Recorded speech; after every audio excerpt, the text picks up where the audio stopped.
Shields up, Iron Breakers. Rurikhan here coming at you with another video, and today we're going to be talking about Sekiro Shadows Die Twice. This title was sent to me by Ecoplay Portugal on behalf of Activision so that I could give it a look, tell you guys my opinions on it. Now, first things first, this is very much a first impressions video.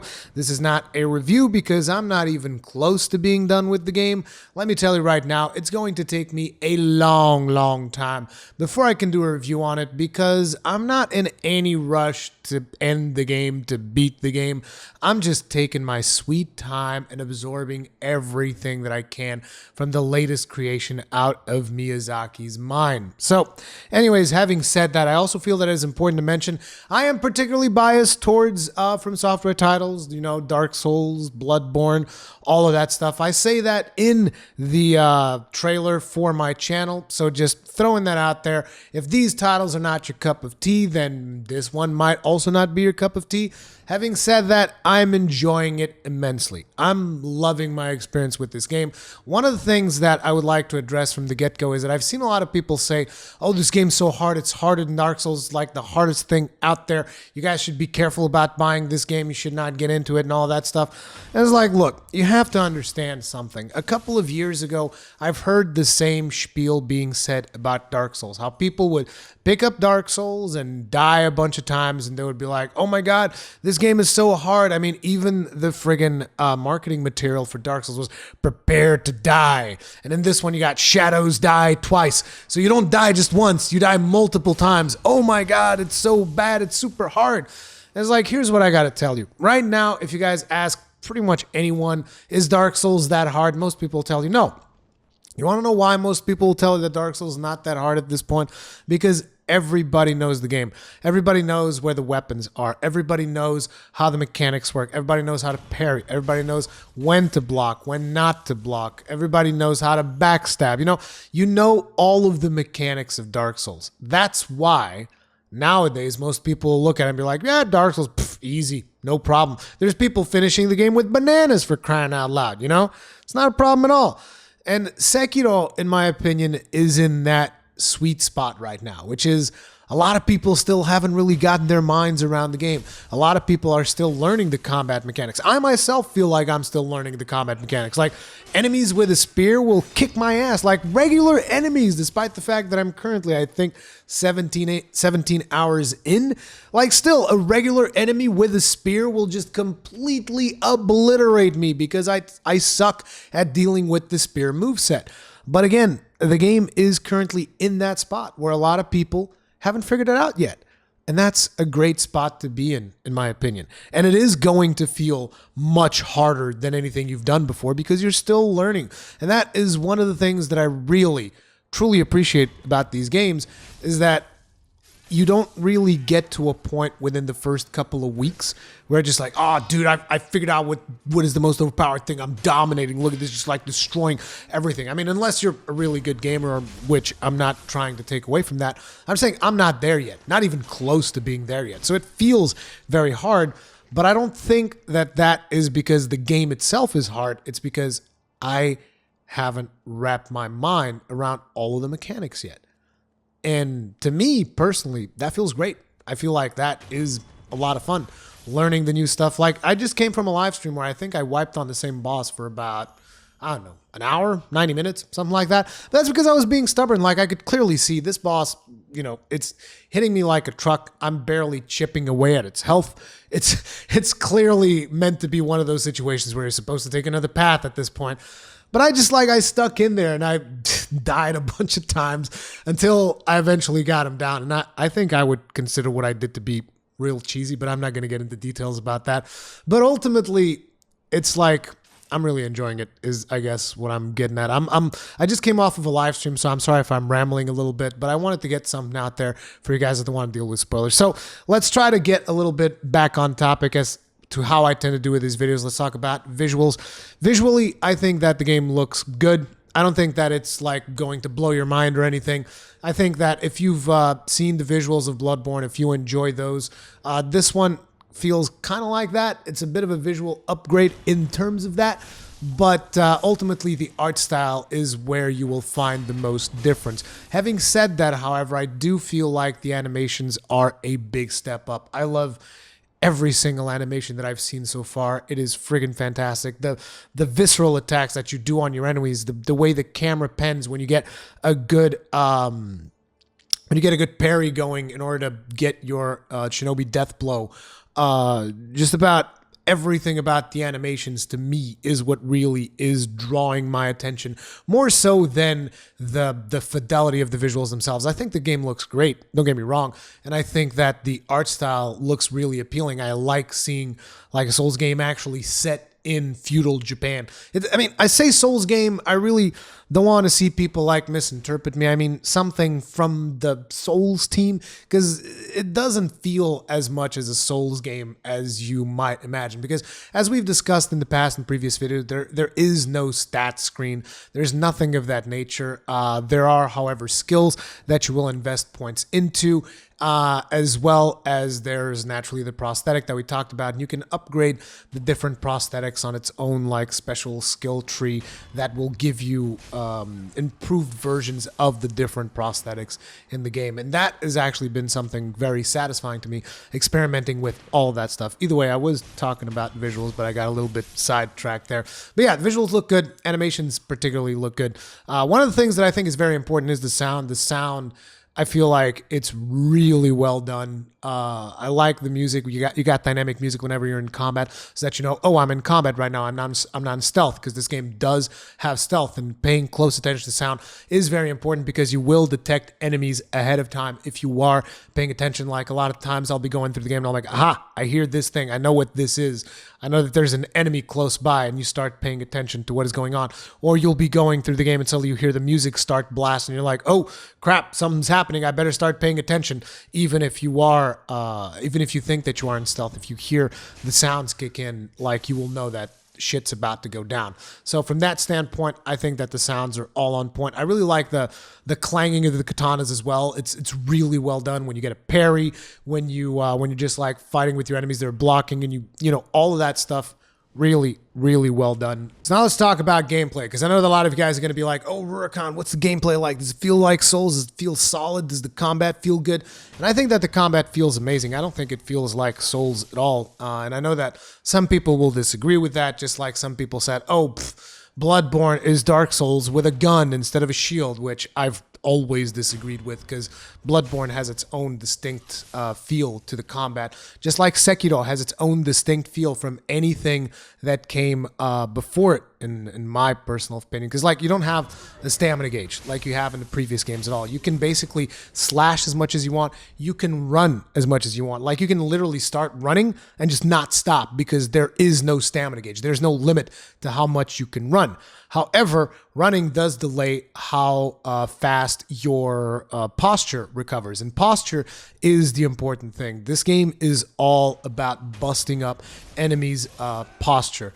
So basically, the only time that you're really concerned about an enemy's health is when you are fighting a boss, because the lower the boss's health is, the more posture damage you're going to be doing. So certain bosses, you're going to start the fighting and be like, dude, this feels completely and utterly impossible, because like, I'm dealing no damage and I'm dealing no posture damage. What the hell is going on? Well, as you chip away at the boss's health, eventually you start dealing more posture damage, and then you have to find that sweet spot as to when you want to start actually using your prosthetic tool to enhance your combat capabilities in order to actually get your Shinobi death blow.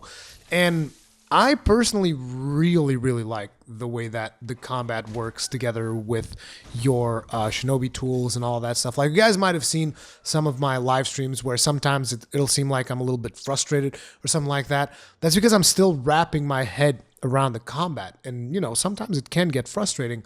But ultimately, when you really boil it down, I think the combat is solid, and I think that there's going to be tons of people that are usually way better than I am at Souls games that, and again, there's that sentence again, Souls games. Like, I don't want people to think, oh, you're comparing this to Souls. No, not at all.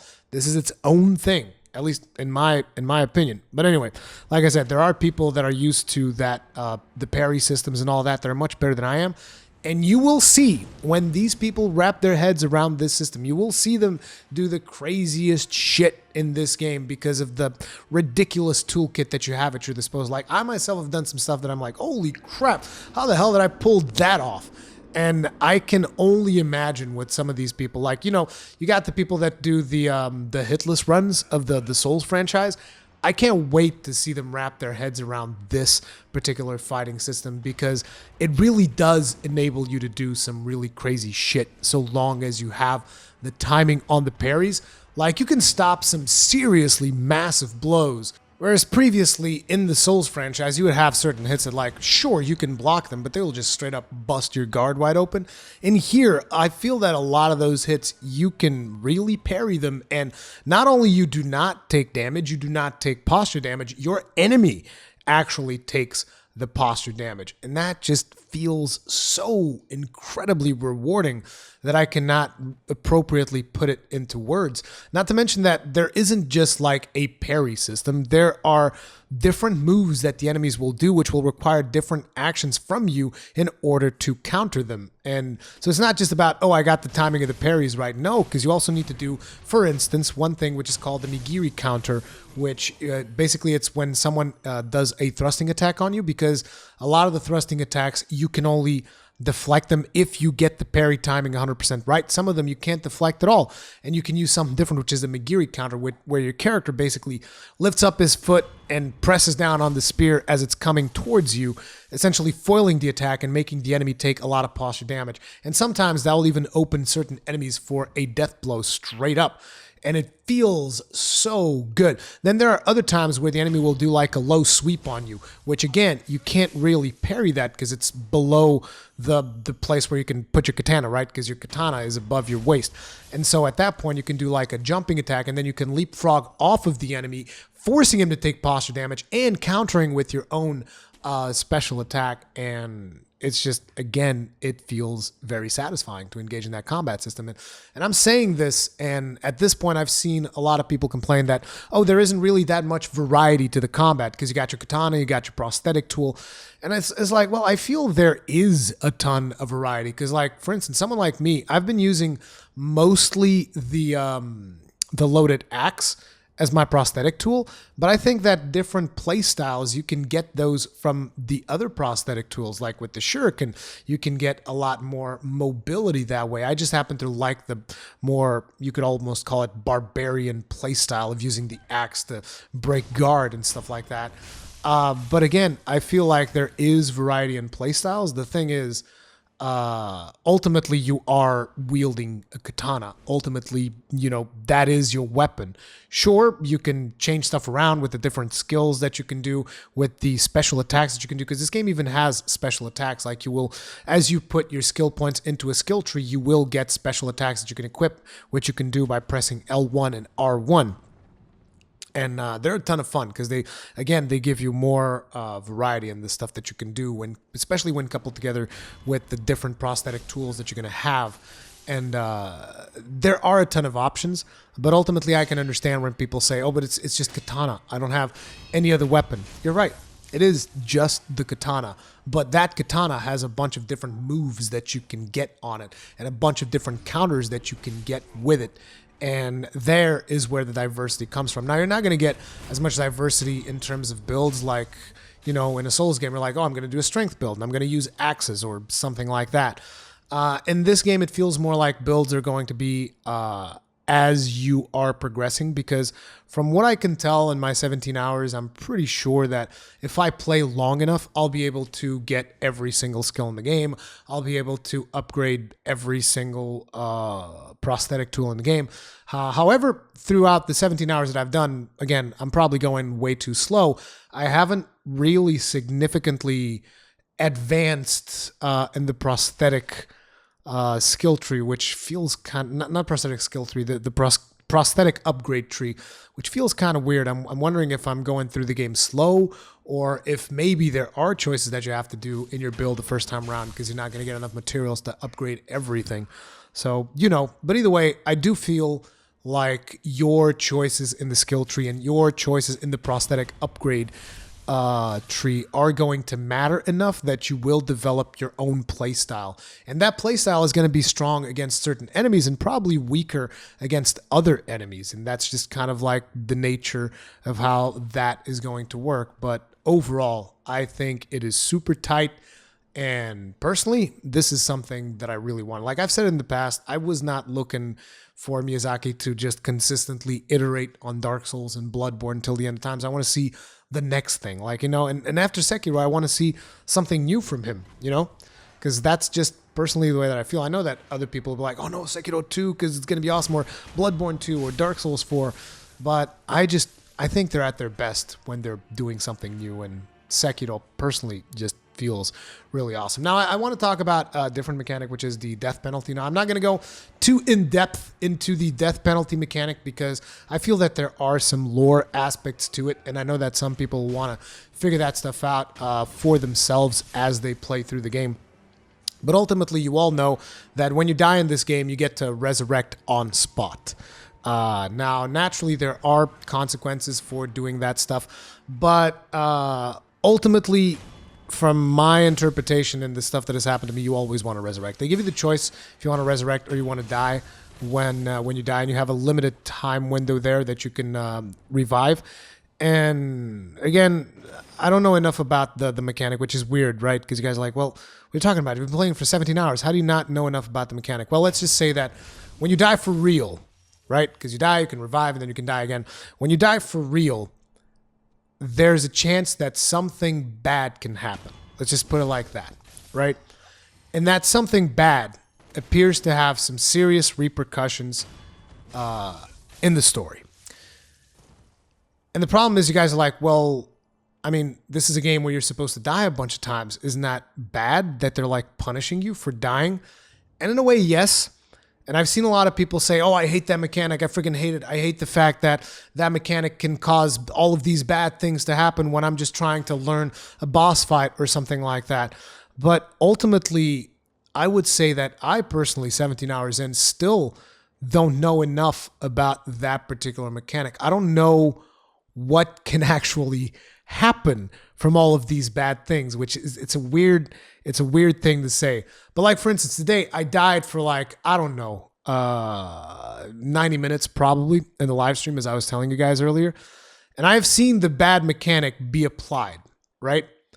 But ultimately, it hasn't really affected me in a way that I was thinking, oh shit, dude, it really punished me. No, I was like, whatever, let it happen. And it's been happening. And I'm just like, I don't know exactly how this is affecting me. Now, it could be a really bad thing, but at this point in time, considering the ridiculous, because like, I should have not been on that boss, like I said earlier, right? So I died an unreasonable amount of times.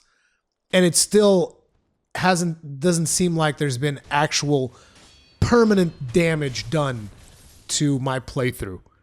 Which again, I could be wrong, but I don't think permanent damage has been done just yet, which means I can basically reverse the whole effect of the penalty of all the deaths that I've suffered in a blink of an eye. And it doesn't even cost me all that much, you know, in terms of resources of what I have at my available to me right now. It is limited, the amount of times that you can, like, let's call it reset this death penalty. So far, it has been severely limited, but right now, I don't feel like I would lose a whole lot, so to speak. And again, I've died ridiculous amounts of times. In that 90-minute session that I was doing against that boss, it was just ridiculous amounts of times that I've died. And that penalty still doesn't feel like it's been permanent. So I wouldn't worry too much about it. Like, they'll explain this to you very early on in the game, but I wouldn't worry too much about just like dying a bunch of times, other than naturally you don't want to die just for the sake of dying. There are certain resources that are limited and it can get frustrating. Like, there's one boss right now that I don't have the specific resource that I need to go fight him. And that is something that I'm like, where do I get this thing? And I haven't found it yet. And that is something that annoys me. And that is a bigger penalty to death because like I'll have used that resource that I need to fight that boss. And then it's like, and I didn't kill it. And so that to me is a bigger penalty than, you know, the actual death penalty in the game. You do lose shit, by the way. I said earlier that you wouldn't lose experience or anything like that. No, you do lose stuff. There are 2 currencies in this game. I mean, not currencies. There is 1 currency, and then there is an XP bar. The way that the XP bar works is the more experience you get, eventually you get like a skill point. It's not really a level up per se because you don't get stats, you don't get anything. You just get a skill point whenever you reach a certain experience threshold. And if you die, you lose half of that experience. If you die, you also lose half of the in-game currency, which is sen. It's basically gold. And you lose half of that whenever you die. And you can't get it back. You can't get it back in this game. So yeah, you know, the game does give you 2 lives, but when you die, it punishes you a little bit harder. So it's like the other death penalty is completely unrelated to this stuff of losing XP and losing coins or gold, whatever you want to call them. But yeah, you do lose half your shit. Now there's a chance that you don't lose half of your shit, which at the beginning of the game is 30%. There's 30% chance that when you die, you don't actually lose anything. But as that other death penalty that I talked about starts coming into play, then that chance starts going down drastically. Okay, so that is one of the aspects that will affect you, but ultimately, other than that, you just have to do the old thing that you would do in Souls, which is like, oh, it's boss fight time. I guess I'll go spend my souls. That's pretty much what I do here. Whenever I see that there's like a tough boss encounter ahead, I'll go and I'll spend all of my resources, and then I'll come back and I'll fight the boss. And that's pretty much the way that you should face this particular thing. Now, a very cool thing about Sekiro is the story. I really like the story so far, and I'm not going to get into spoiler territory. Like I said, this video is no spoilers, which is why I'm going into great lengths to talk about the death mechanic without actually even naming it. But basically, one of the coolest things, the more surprising things about the story is to see a game like this by From Software where your character actually speaks. And I know that From Software has done the Armored Core series where there's tons of dialogue and all that stuff. But I'm just saying, you know, like, in this style, seeing your character actually speak, because your character is voiced and he does speak, like that always feels a little bit alien to me. Even though if a lot of times your character just kind of like grunts, you know, like someone will say something and be like, huh, you know, but when he does speak, it's so weird. Because like I always, personally, whenever I play a game that has a story or whatever, I always prefer having a voice protagonist. Always, always, always. Like you give me a choice between voice protagonist, silence protagonist, I will always prefer voice protagonist. And it's really cool to see how they're doing it here. And not only that, but this is much more narratively driven, like to the point where, say you're going through, you're going through a section of the game, and you know what your objective currently is, and you're going through that section of the game, and there'll just like straight up be a cutscene, and your character will actually talk with the other characters during that cutscene. And maybe that doesn't happen too often, but the few times that it has happened, I was like, oh wow, that's right, the character does speak. And you know, the story does feel a lot easier to follow, but at the same time, there's still a lot of mystery there. So if you're one of those lore fanatics for the Souls games and all that stuff, you can rest assured there is a ton of lore to explore in Sekiro as well. It's just, I do feel that the main narrative will be a lot easier for most people to understand without requiring you to like read 1,000 bazillion texts throughout the game. Not to mention that, from what I've experienced so far, there are certain items that you get, which is the items that allow you to upgrade your attack power, for instance. And I feel that those items might actually be connected to the outcome of the game. So almost like potentially if you challenge yourself more by not upgrading your attack, you might get a different ending. Like, again, I'm not sure. This is very much speculation from my part, but I don't know. I just feel that there's something about those. Like, I'm not even considering not turning them in, mind you, because I'm struggling a lot. But still feels good. Still feels good, you guys. So yeah, if you guys were wondering what my opinion is on this, again, I do feel it is important to mention. I'm biased. Like, and anyone who tells you, oh, I'm completely 100% unbiased, they're lying. Everybody's biased towards something. I just happen to be biased towards this. Okay, I'm very biased to pretty much anything Miyazaki puts out. But ultimately, I do feel that what is here is a lot of fun. And it is going to feel extremely hard to a lot of people, even people that are coming from Dark Souls. it's going to feel hard. But again, do remember what I said at the start of this video, which is I don't think it feels hard because the game is hard. I think it feels hard because you have to wrap yourself around the systems of the game, because a lot of stuff actually feels easy. Like, to give you an idea, a lot of the boss fights, you can almost, like, let's put it like this. If this was a Souls fight, you will start the fight, if you play your cards right, you will start pretty much every single fight with the boss at half health. To put it into like terms that you can understand, if you play your cards right, which is where Miyazaki was going with the stuff that he was talking about earlier about, oh, you got to kill cleverly. You got to use everything you can to your advantage, and the game does become significantly easier. Or you can just tackle everything face first, and, you know, it'll be more challenging that way if that's the way that you want to roll. Personally, I'm looking at every opportunity that I can to stealth and stuff like that. That's another mechanic that I even talked about. I didn't talk about stealth. There's a lot of stuff that you can do with stealth. You can grapple onto rooftops and stay hidden out of sight. You can do like plunging attacks that will instantly do a shinobi death blow on bosses and certain enemies and stuff like that. You can hide on tall grass.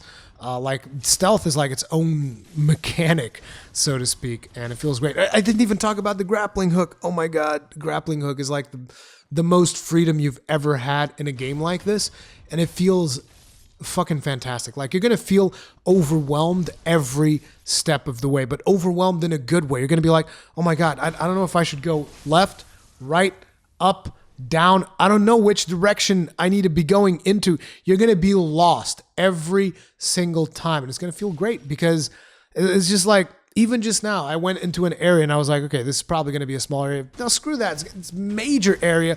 And then suddenly I did something that completely changed everything about that area. And I was so surprised. And that's one of the things that this game has. It gives you constant wow moments. You're just like, oh, I can grapple my grappling hook over there and do this. I was like, oh, I can use the grappling hook to do this counter move. Oh, I can use this prosthetic tool to do this thing. Whoa. Or, oh my god, this enemy is like impossible. And then after a while, oh, actually, no, it's pretty easy. I just do it like this and like, boom, done. So there's going to be a lot of moments like that. And to me, that's what it's all about. This is a fantastic game. And to me, it's straight up contender for Game of the Year at this point. Friggin' love it. Cannot recommend it enough. And yeah, you guys let me know. If you guys are playing Sekiro, let me know in the comment section down below how you feel about the game. If you guys want to know about what happened with the blind playthrough that I was doing, that's going to be on a separate channel. You should watch the video that I put with the PSA stuff. I explain all of that stuff there. But yeah, that's going to be it, you guys. Thank you very much for watching. If you guys enjoyed this video, hit the like button. If you didn't enjoy it, hit this like button. The important thing is that you do rate, because it helps out a lot. Either you like or dislike, it still helps. At least it gives me feedback. And if you guys are new here and you want to subscribe, hit that subscribe button. Thank you all very much for watching again. I know this is probably the third time that I'm thanking you. I'm rambling because I just came off of a 6-hour live stream, so I apologize about that. But yeah, and ring the bell notification icon, comments. I'll see you guys in the next one. Love you. Peace out.